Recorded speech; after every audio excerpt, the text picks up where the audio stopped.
BJP के साथ आकर फंस गए नीतीश। अब बीजेपी ने मार ली पलटी। लोकसभा में नीतीश को 17 सीट देने को तैयार नहीं बीजेपी। सीटों को लेकर नीतीश ने इंडिया गठबंधन से बनाई थी दूरी।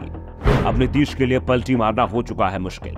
नीतीश कुमार ने इस बार पलटी मारी और कहा कि वो जहां पर थे वही वापस लौट कर आए हैं। कुछ दिनों के लिए दूसरी जगह चले गए थे, लेकिन अब एनडीए में ही रहेंगे। लेकिन इस बार नीतीश कुमार के लिए बीजेपी का साथ आसान नहीं है और इसकी शुरुआत सरकार के गठन के साथ ही हो चुकी है। बीजेपी ने नीतीश कुमार के सबसे बड़े आलोचक सम्राट चौधरी और विजय सिन्हा को डिप्टी सीएम बनाकर साफ संकेत दे दिया है कि इस बार नीतीश के लिए सरकार चलाना आसान नहीं होने वाला है।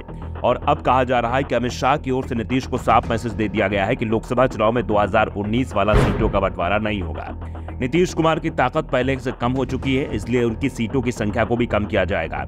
एनडीए का कुनबा बड़ा हो चुका है, इसलिए सहयोगियों के लिए ज्यादा सीटें छोड़ी जाएंगी और ये सीटें नीतीश कुमार के कोटे से ही जाएंगी। दरअसल जब नीतीश कुमार एनडीए में शामिल नहीं हुए थे तो बीजेपी की ओर से सहयोगियों के लिए 10 सीटें छोड़ने का प्लान बनाया गया था, जबकि बीजेपी खुद या 30 या 31 सीटों पर चुनाव लड़ने की तैयारी कर रही थी। सीट बंटवारे का फॉर्मूला लगभग तैयार हो चुका था कि अब नीतीश कुमार ने एनडीए में एंट्री मार ली।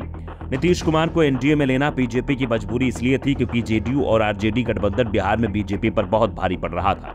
इसलिए बीजेपी ने नीतीश के लिए अपने दरवाजे तो खोले, लेकिन इस बार नीतीश कुमार को खुलकर काम करने की छूट नहीं दी गई है। बीजेपी की ओर से साफ संकेत मिल रहे हैं कि वो इस बार 2019 की तुलना में ज्यादा लोकसभा सीटों पर चुनाव लड़ेगी और जेडीयू की सीटें कम की जाएंगी। जबकि नीतीश कुमार ने जब एनडीए में वापसी की बात की थी तो बीजेपी ने वादा किया था कि 2019 का फॉर्मूला ही अपनाया जाएगा, लेकिन अब बीजेपी अपने ही वादे से पलटी मारने की तैयारी में है। अब बीजेपी की ओर से संकेत मिल रहे हैं कि वो ज्यादा सीटों पर लड़ेगी, जबकि जेडीयू को कम सीटें दी जाएंगी। बीजेपी इस बार 19 में से 20 सीटों पर चुनाव लड़ सकती है। जेडीयू को 13 से 14 सीट दी जा सकती है, जबकि एलजेपी के दोनों गुटों को 6 सीटें दी जाएंगी।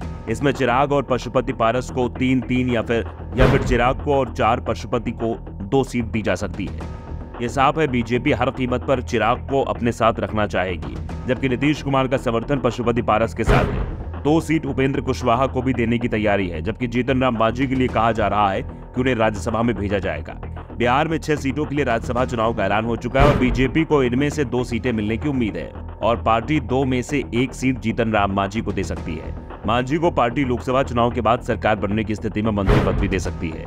यानी बीजेपी अपने पुराने सभी सहयोगियों को तो खुश करने में जुटी हुई है, लेकिन नीतीश कुमार के साथ किए गए पुराने समझौते को तोड़ने की तैयारी कर ली है। नीतीश कुमार के लिए अब हालात बेहद मुश्किल हो गए हैं। अब वो ना तो आरजेडी के साथ जा सकते हैं और ना ही उनके लिए अब बीजेपी के साथ रहना आसान बचा हुआ है। सबसे बड़ी बात तो ये कि नीतीश कुमार को इस बार सीट के चुनाव में भी पूरी आजादी देने को तैयार नहीं है।